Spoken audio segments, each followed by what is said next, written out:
Before we start discussing this section, kindly please check your Canvas account because I have uploaded there a clearer picture, a clearer document of the project charter sample and the project scope statement. So it will be easier for you to understand what I'm talking about if you can clearly see everything.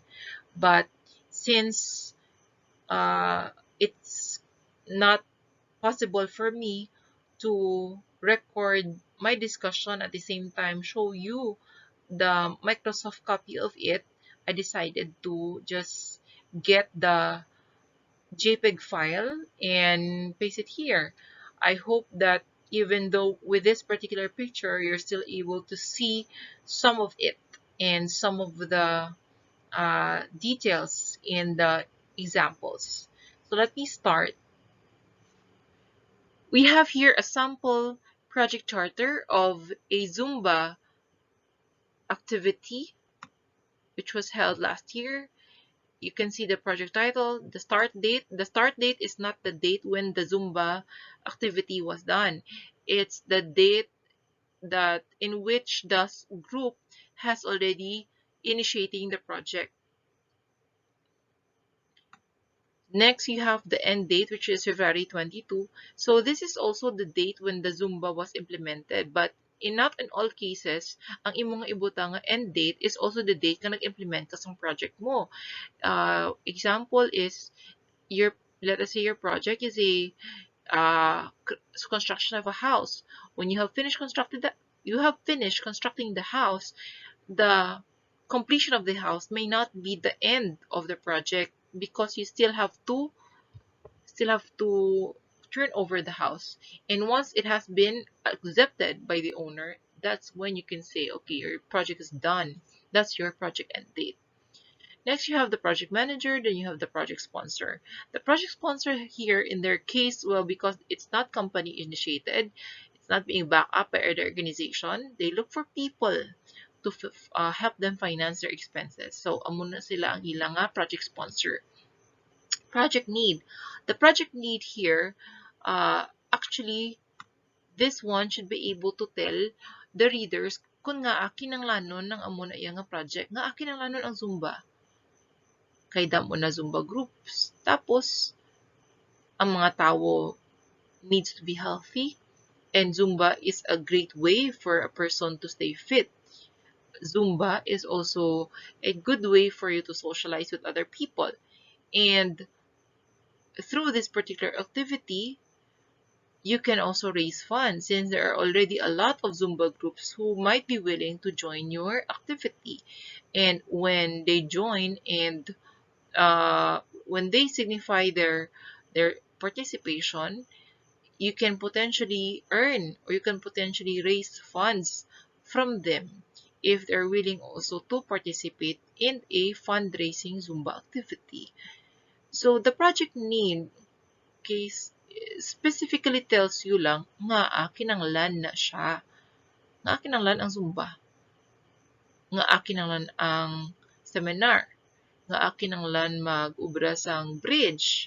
Nga kinanglan kayuhon ang road.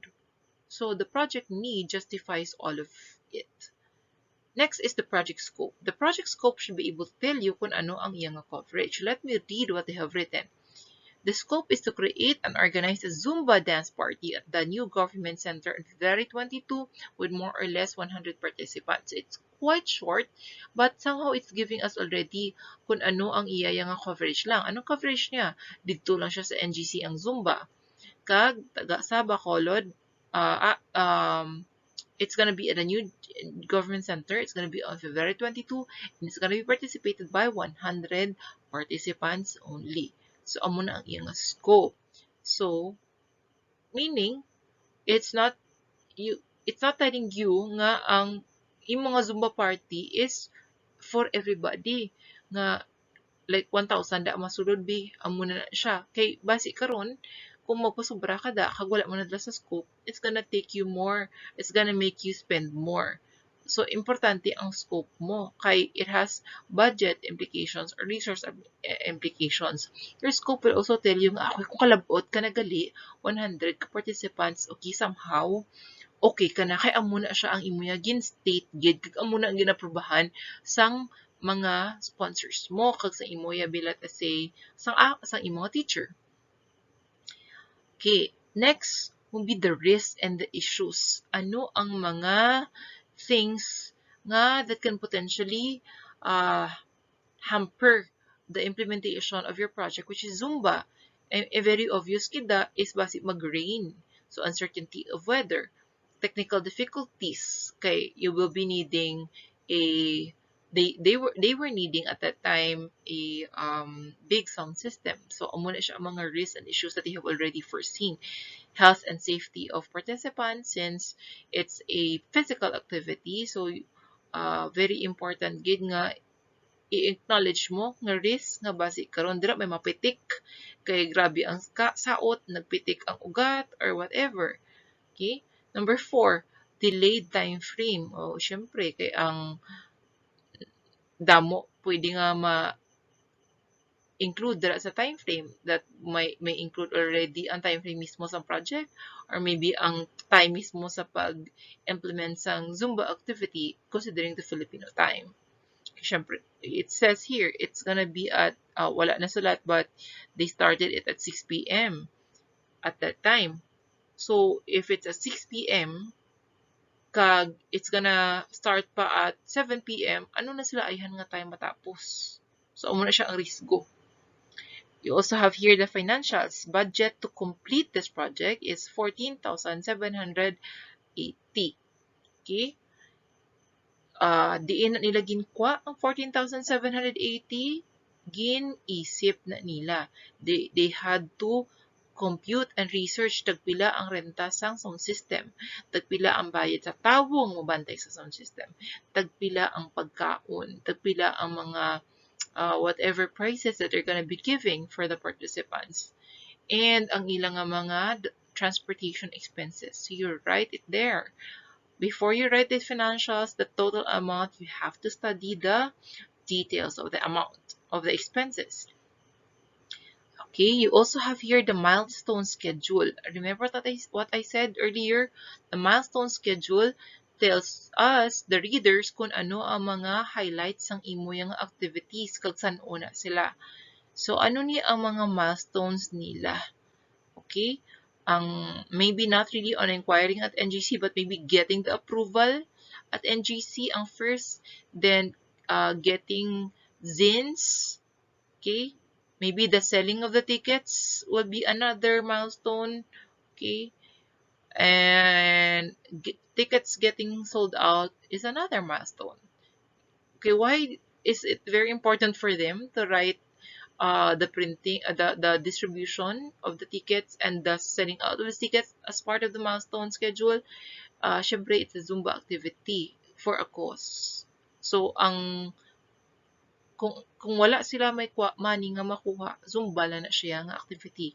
Kung wala sila may ma-raise nga funds. So, it's not Zumba for a cause kung wala funds nga ma-raise. So, ang funds nila nga ma-generate through the ticket sales, very important. So, amo na siya naging part of the milestone schedule. You also have here the project team and the team members. Okay, let's proceed to the next.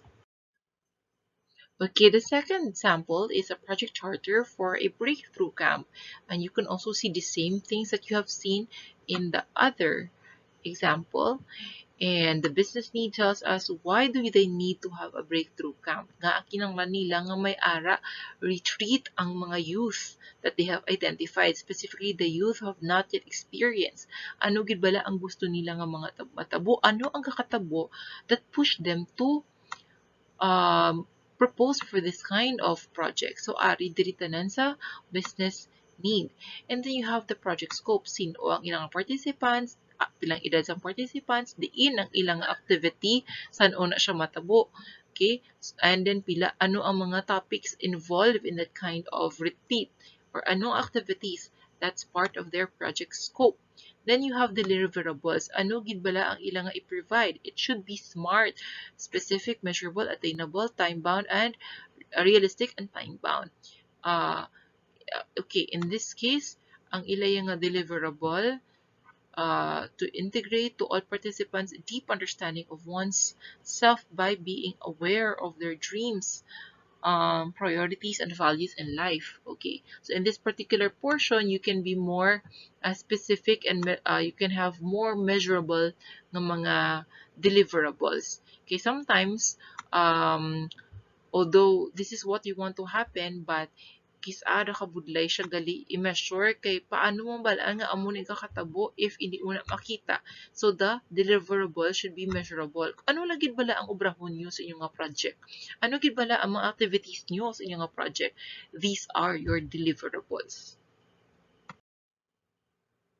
Okay, risks and issues, as I have mentioned, ano ang mga things that could potentially hamper the activities. So, ang safety is one thing because at that time, I was thinking na, okay, if you're gonna go out overnight with participants that are minors, it's quite difficult. So, it was a very big issue for me at that time nga may ara sila amo ng activity kay it poses a lot of risk. Okay? And so that's why we decided to have it at USLS Eco Park because that place is guarded and it's also a USLS campus. Okay. Next, you have assumptions and dependencies. So, ano ni siya ang mga assumptions mo? Okay? When you say assumptions, the things that you you have already first seen nga most likely amo na ang matabo or gina-expect mo.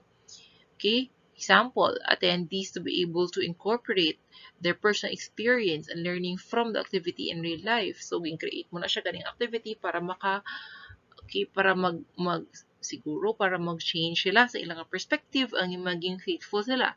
So, your assumption is that at the end of it, they're gonna be using whatever they have learned from the activity. And they have also assumptions nga ang weather is suitable for outdoor activities. So while you have risk nga gina-foresee, you also have assumptions nga gina-expect or ginasulat po da. Okay? So financials, they have also mentioned 30,000. I wasn't sure if it was indeed 30,000. I guess it was smaller. Okay, and then you have the milestone schedule. I cannot see everything, but you can see here the different milestones among specific activities that happen. You can see it there in your copy. And then you also have here the target, completion dates, and actual dates. So they try to monitor whatever they had actually finished or when did they actually finish the different milestones and compared it to kung saan una siya ang ilayang ginplan to finish tani. And you can also again see the different people involved in the project team. Next, we have the project scope statement. So this is another document. This was the second document that I was talking about in my discussion earlier. Okay, as I have mentioned, the project scope statement and the project charter are quite the same because kung anong ginhambal mo to sa PIAC, almost amo man sa PIAC. Although the project scope statement is more detailed, it's more specific. So you have the project justification, which is also your project need or business need. Pareho lang na ang ilaya nga thought tapat, but this can be more detailed. Okay. So this is for the camp. And you can read it. Please read it in your copy. Okay. I'm not saying that everything that they have written are already or is already perfect, but at least you can see already nga more or less amo na siya ang ginapangita ta in a project scope statement and in a project charter. So you can see also the different templates and different examples in the internet. You have the luxury, you may have the luxury of time later because I will be giving you enough time to work on the last activity, which is in the evaluation part of this module. So kindly check more examples. Okay. You also have the project description. So what is the project all about? The project deliverables. To be okay, you might have questions like ano gid bala ang i-follow namon, miss, because sometimes lain to ang inclusion sa pihak ng grupo, and then the other group also has a different inclusion sa ilang nga project scope statement or sa ilang nga project charter. So amo ni siya, in order to solve that, I will be giving you a template, or I'm gonna direct you to a page that has a template. You can follow the template there. I'm just showing this to you para kabalo ka mo kung ano na siya ang arada sang kada section. So the next is, it shows also the project objectives, the cost objectives, the schedule objectives. Okay. Their objectives are quite detailed because damo sila ginsulat and separate nila according to certain areas like project, cost, and schedule. Okay? Siguro lang, one thing that I wanna say is you can review kay some of the objectives here are not measurable. Nang hindi kabala kambal kung na-attain gina siya, kay hindi ka kabalo kung hindi mo siya makita nga na-attain gid siya. Some of it lang, but most of it are measurable objectives already. Okay, then you have the acceptance criteria. So hambal nila kung may ara na sila participants na 20, accepted na ang ilang expected, okay, and then kung within budget ang ilang gasto, it's also accepted ang ilang project. If materials needed to conduct are available, okay, they can say that their project is also acceptable. So depende na, it depends really on you on how you can say nga, okay, our project is acceptable. You set your own criteria. Like butang tabi, balik kita sa concert for a cause. If isa mo na sa criteria mo, started the concert on time. Okay, acceptable ang project or accepted ang project.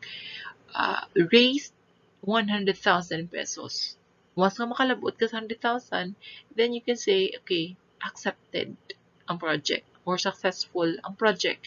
So it will be you, the project manager, or the project team who will decide kung ano ang basis mo to say that the project is acceptable or accepted or not.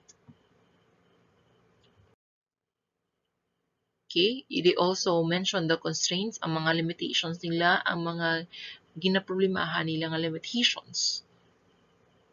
And then their assumptions as well. You can see this already. I'm not going to be reading everything, but you can see this in the paper that I have attached. So kindly read.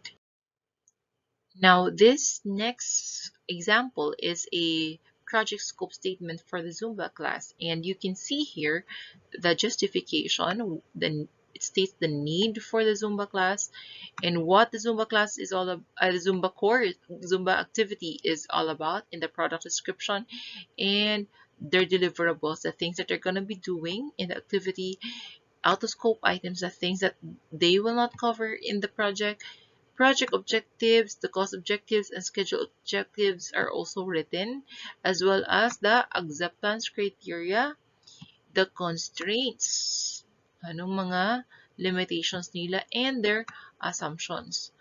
Now, I want you to read all of the examples so that you can relate kung ano ang ginahambal.